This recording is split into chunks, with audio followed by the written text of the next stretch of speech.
Keleivių skaičius auga, didėja, laipinimo vartų trūksta ir erdvės patiems keleiviam, tiek mūsų komerciniam partneriam.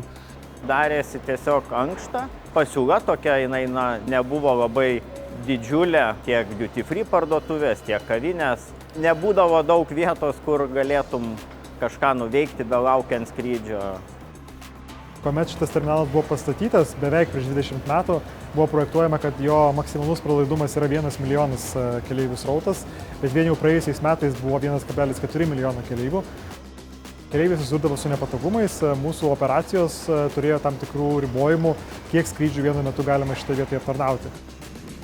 Organiškas augimas pačio oro uosto lėmė, kad ta rekonstrukcija yra neišvengiama, todėl pradėjome šį projektą, būtent terminalo plėtrą.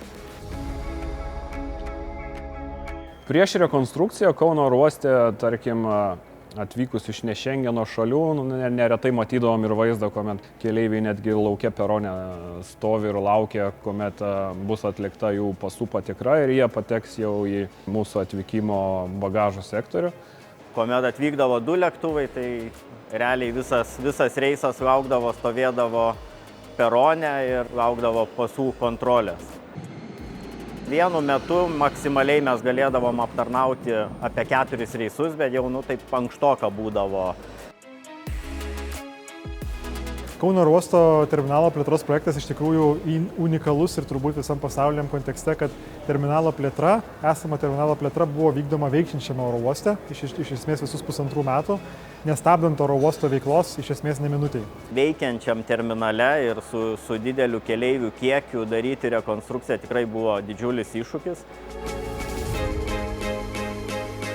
Per 1,5 metų Kauno oro uostas išplėtė savo pajėgumus iš esmės dvigubai, atsirado nauji laipinimo vartai, naujos bagažo atsiėmimo karuselės, nauja bagažo rūšiavimo sistema ir visos kitos technologijos, kurios reikalingos oro uosto veiklai ir bendrai oro uosto pajėgumai iš esmės padvigubėjo.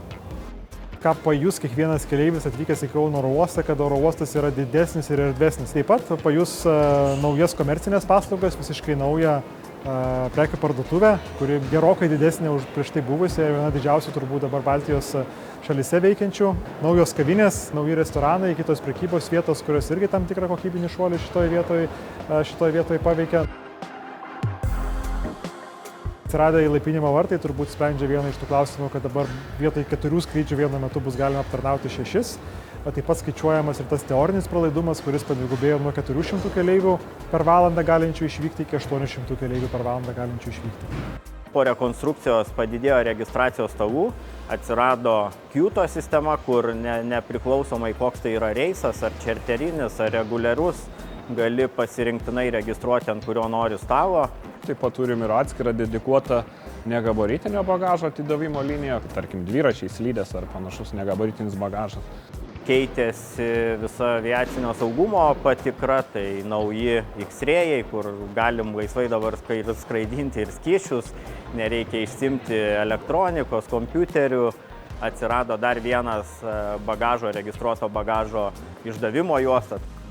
Matosi ir keleivių toksai geros nuotaikos, kuomet patenki į didžiulę duty free parduotuvę, patenki, kur yra daugiau sėdėjimo vietos. Nesusigrūdimas, yra daugiau pakrovimo lizdų, kur gali pasikrauti tam tikrą įrangą ar telefonus. Įgyveninam vieną svarbų projektą, tai daugiaaukštė automobilių parkavimo aikštelė. Tai iš esmės apie 1000 papildomų automobilio parkavimo vietų būtent mūsų žemės sklype.